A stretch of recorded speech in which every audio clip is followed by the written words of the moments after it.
Hello, my fellow becoming woman. Today is the 10th of November 2025.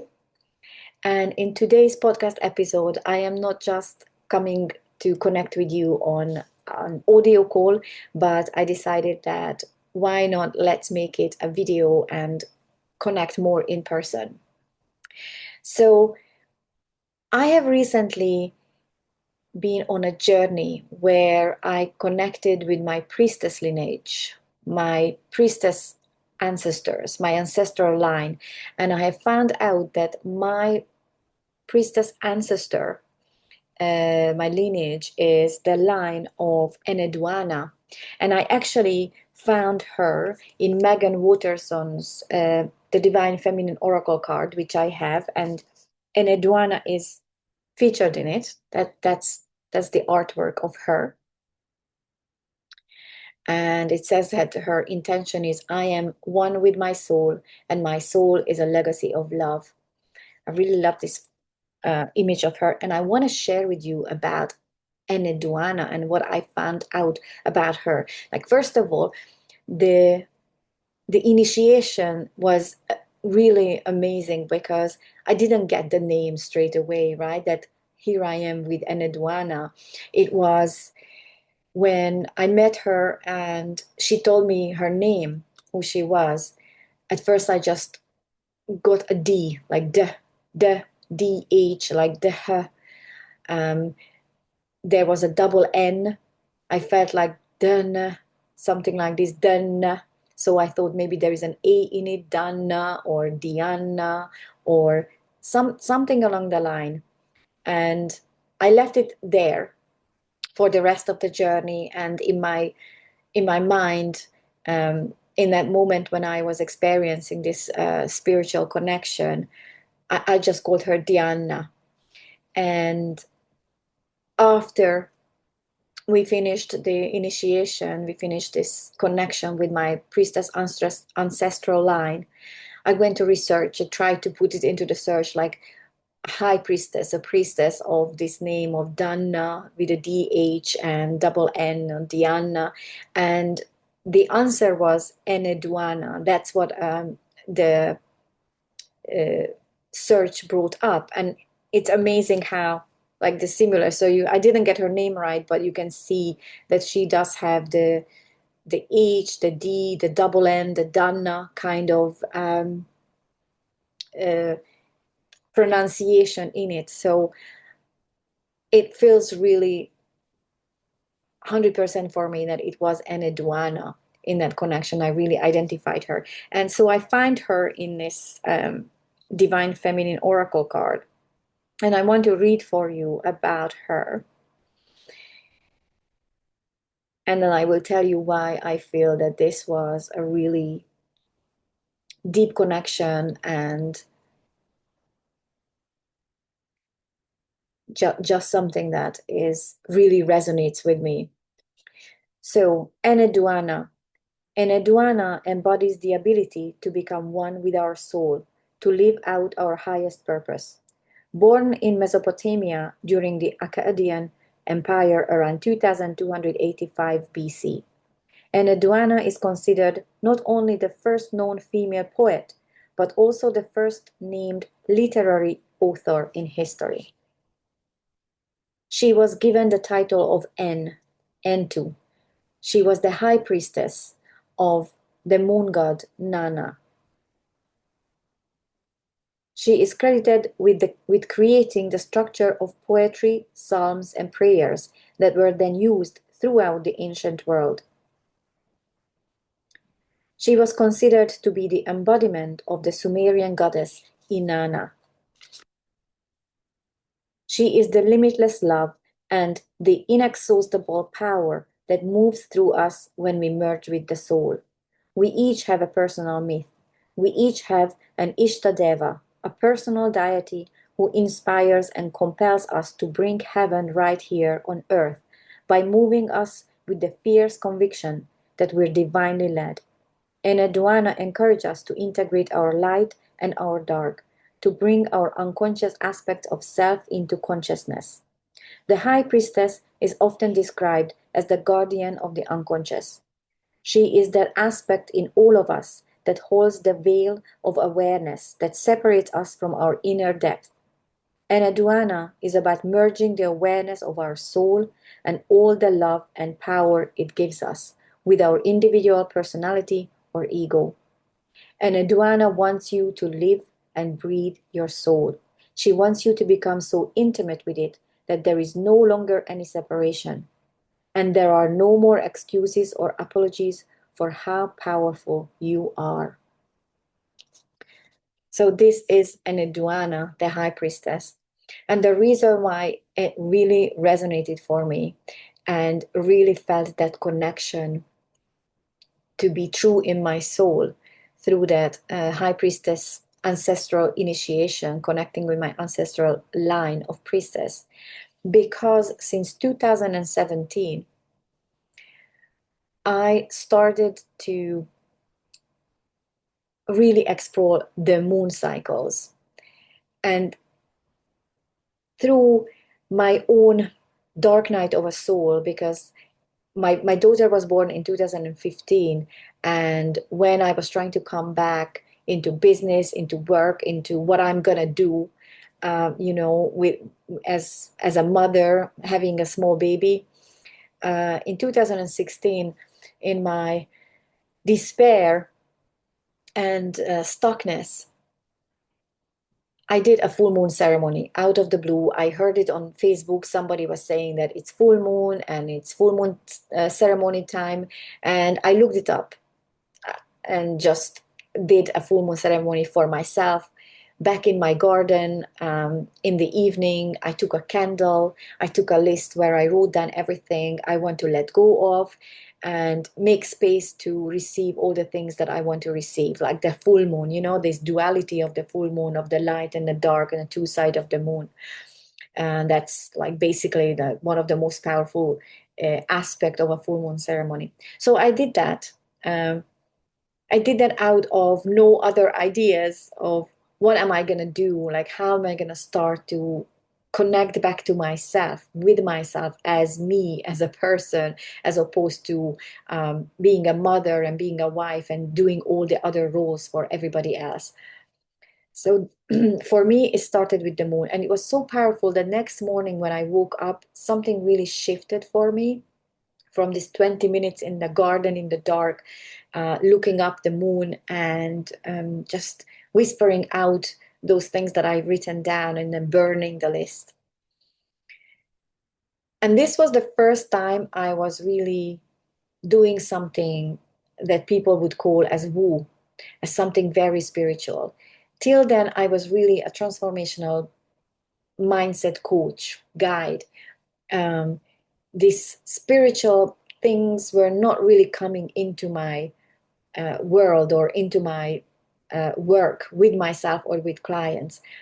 And then this moon thing was the first thing.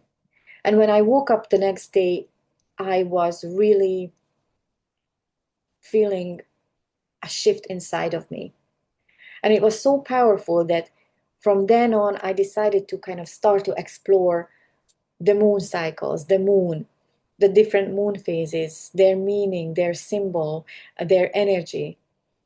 And then I brought it into my coaching, into my work with women, and created meditations and, you know, like guidance, intuitive guided journeys for each phase.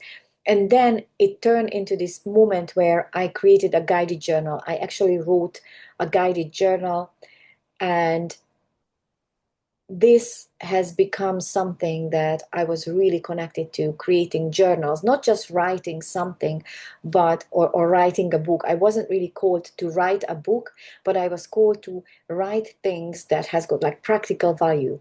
So it has got the spirituality, it has got the concept, the connection, but also is practical, bringing two things together. And this is why I really started to resonate with Enedwana and feeling like this is really true for me, this ancestral priestess line, because connection, because it started for me with the moon, like not knowing, not having this connection.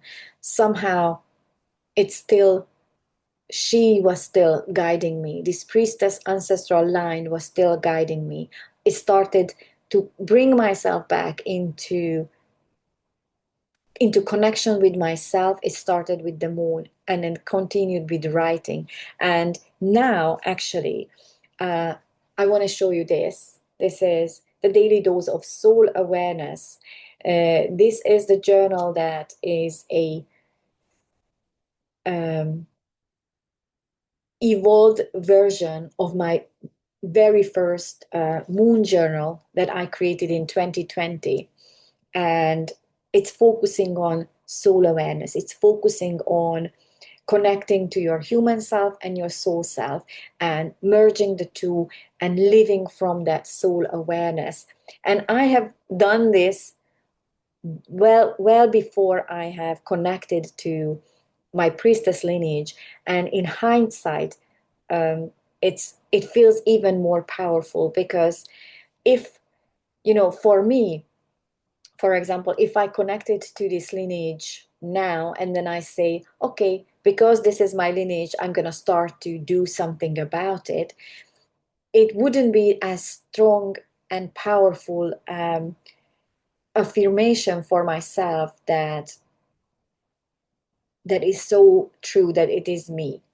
But because I already have this journey since 2016, 2017, where I started to connect to the moon. I started to do journals. I did the moon thing and I did the authoring thing, but not just in any way, but connecting all of those, connecting the two sides of things, connecting the writing, that spiritual aspect of exploring, but also not just telling a story, but make it practical, merging the spiritual with the practical, bringing the light and the dark, bringing the old and the new together. So there is this duality in my work that has started to really unfold.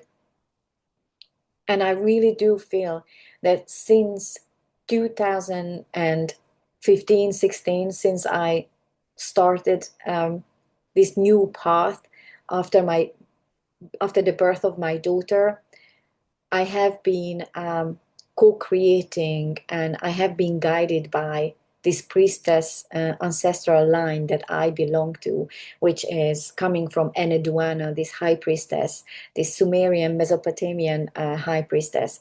And I find it really, really humbling and reassuring. And I feel very, very grateful and excited about experiencing this full and conscious connection with her. And obviously, I have got to a point where, in my work and in my life, where this connection needed to be more conscious. I needed to be more aware of it and really consciously co create together with her. And I really do feel that this journal, the daily dose of self soul awareness, is that point where this has been really fully earthed and landed and channeled down and it's manifested and there is a new journey comes. And I really want to share with you about it. I mean, everything about this journal is conscious, even the cover of putting the hummingbirds on the cover. I wanted to infuse the essence, the energy of the hummingbirds with this journal because hummingbirds represents this energy of adaptability, flexibility, the magic of life, the sweetness of life. Hummingbirds are able to, you know, stand still in mid-air, in mid-flight. They can fly forward and backwards and sideways. And whilst they are working and they are flying and they are sipping the sweet nectars of flowers, the sweetness of life, where they are filling themselves with the sweetness of life, they are still flying in mid-air, reminding us that in our business, in the busyness of life, when we are moving forward, when we are doing, when we are motivated, we still need to remember to take care of us. We still need to remember to nourish ourselves. And we need to be able to be allowing ourselves this flexibility of changing directions, even suddenly, even unexpectedly. And they are these amazing reminders. And I wanted that to infuse the journal, infuse, because this journal, let me show you from the inside as well. So, daily dose of soul awareness, a daily ritual for the becoming woman, where self-awareness is your tool to ground and connect, leading you to soul awareness, the realm of your becoming. So soul awareness is not something that is a static process of like you're just gonna, it's a daily morning ritual, a 5 to 7 minutes simple and quick daily morning ritual. But it's not just about this, it's not a static, it's not just, you're not doing it for the sake of doing it, of like, okay, I can tell about myself that I did this tuning. It has got a very strong practical aspect. It's a accumulative process. So the more you do it, the stronger this grounding, the stronger this connection with yourself uh, is going to become. And from that, you can leverage in every areas of your life. So let me show you. So, okay. So then there is the index page because there are a few things in the journal. Also, there is an audio companion to the Daily Dose of Soul Awareness, where I personally guide you through the full cycle of soul seeding. I call soul seeding the process of the actual tuning in the actual daily practice. And also on the audio companion, you get a special audio bonus, a ground and connect meditation, which is also like a short meditation that you can do daily and really connect and ground within yourself. So it starts with the becoming woman. And I love these gorgeous images that I chose for each page. The becoming woman is, I want to give you a definition of who is the becoming woman. The becoming woman is you when you pause long enough to notice the soft core inside. You lived, worked, played, contributed, achieved, yet you feel a pull towards more. No more hustle. Not more hustle, not more noise, but more truth, more wholeness, more life that feels like yours. You feel a yearning, not for something new to achieve, but for someone new to become. Not by abandoning your past, but by gathering its wisdom, its scars, and its beauty.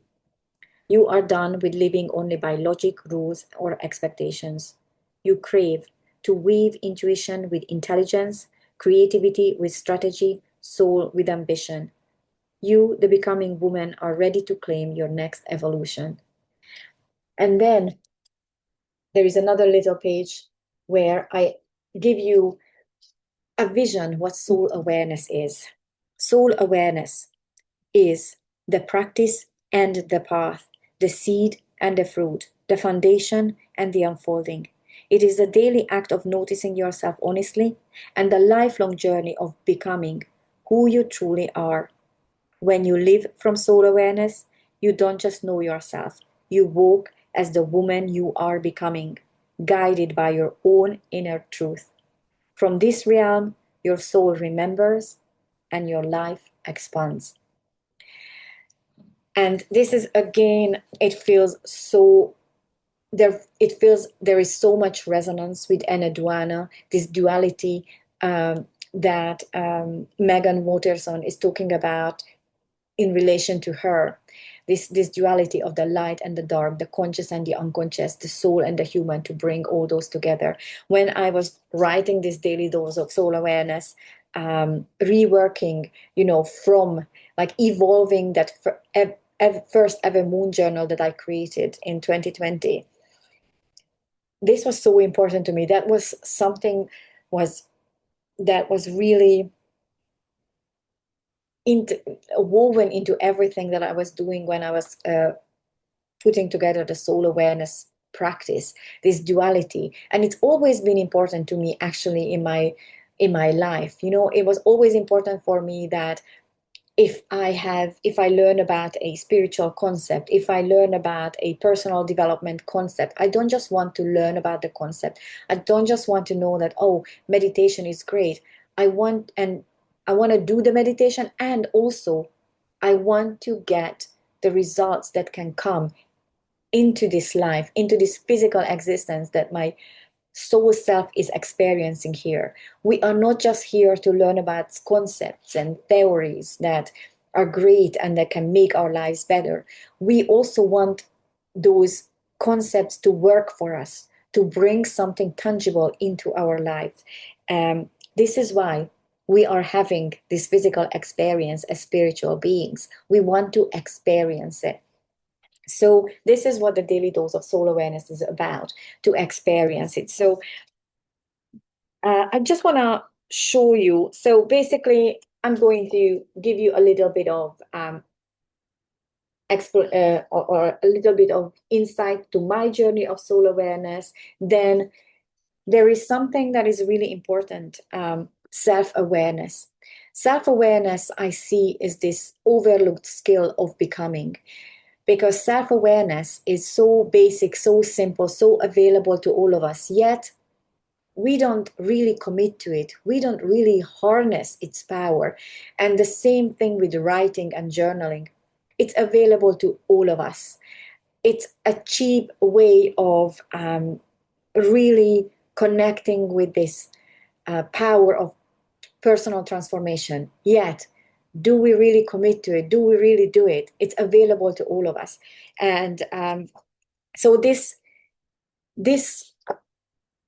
practice that I truly believe I co-created together with my priestess lineage, it's coming from them, not just from me, is the path from self-awareness to soul awareness, to really use those simple things that is available to all of us and use it to really tap into our own journey, our own inner truth, into our soul, and live this life to keep becoming the next and the next and the next evolution of ourselves, and keep becoming who we are meant to be, and create and live a fulfilled life, fulfilling that soul purpose, fulfilling that journey, as we are always stepping into the most recent and most evolved version of ourselves. So there is the 8 steps of soul seeding. And soul seeding, I call the actual process of the daily practice that you are doing. And I'm calling it soul seeding because you are planting little seeds every day. You are tending to those little seeds every single day. And there's an accumulative process of keep growing and keep becoming, and you are witnessing your own becoming on these pages. So then there is a part where it's the essential guide to each step, so you get an insight in detail to each step, and then I lead you through page by page, step by step, of what to do on each page. And you're going to learn this process really, really quickly. It's a simple, easy process. And it takes you 7 minutes or even shorter once you really get the hang of it. And each page, then I want to show you this page. When the journaling pages are starting, I've got another beautiful image that I really love. And these are the journaling pages. So the first six step is about grounding and connecting into the human self, into the soul self, bringing the two together. And it's an intuitive process. Therefore, you don't want to do it for a long time. 3 minutes max, right? When you get into the hang of it, it shouldn't take you longer than 3 minutes, because it's all about intuition. It's all about that connection. It's not about thinking about it. It's connecting and feeling. So the first 6 step is the grounding and connecting. And then the 7th step is giving you a moment to reflect on all of those things that you have just witnessed about yourself and about your soul. Just have a little reflection. And then the 8th step is calling you to find an action, a small step that you intuitively feel that is coming up for you from that daily tune in. So really, not just connecting with your soul, but using that soul guidance every day, allowing your intuition to give you a direction every day, and then do that. And sometimes it's going to be a big step, sometimes it's going to be a small step, but there is always, you know, the journal is going to encourage you to always, always, always not just have the guidance, but then act upon it, because that is so integral. And then every fifth page, you've got a little bit more space, a space to kind of, if there is anything more to journal or write down, you've got some space to do it. And there is, I think it's altogether 90 pages. So you have 3 months worth of daily practice, which is a lot. If you really tune in, if you really commit and you really do it daily, amazing results are going to come out of it. And I guarantee that to you, because I have been doing this for years in different kind of ways. But this version that has come through me now, or came to me, has been co-created with my Priestess Lineage, is a really potent and powerful one. Obviously, it's not an accident, because when I first created my moon journal and first created these kind of steps, they were very, very similar. I had to practice them. I had to experience them. I had to hone on in them to really feel it. And this version is beyond powerful, beyond potent. So I know that it was absolutely, you know, needed, that I have now learned consciously and consciously connected to my priestess lineage, because I now am ready to consciously co-create and create this method even more and more and more powerful. But this, what is in this one is the foundations of it, the fundamental part of it. And there's so much to grow out of it in your life, in yourself, if you keep connecting your human self and your soul self, and let them merge, and you work from that in your life, and you live your life from that. This is the basis of it. And this is what Eneduana stood for and stands for. And that's what this lineage about. So I'm really excited to share it with you. You can find it on Amazon if you would like to have a copy of the journal. Amazon.com, amazon.co.uk, all the other European Amazons as well. Wherever you are in the world, you have access to this journal. And looking forward to connect with you and hear about your practice. Come and subscribe to the Becoming Woman here on Substack. You can have a free subscription to the membership, or the paid subscription to the membership. And I want to know how it goes for you. Let your soul guide you and live out your becoming, fulfill your journey of becoming in your life. It's an amazing journey, I'm sure, for all of us. I would love to know yours. Thank you for listening. Thank you for tuning in. See you next time. Much love, Diana.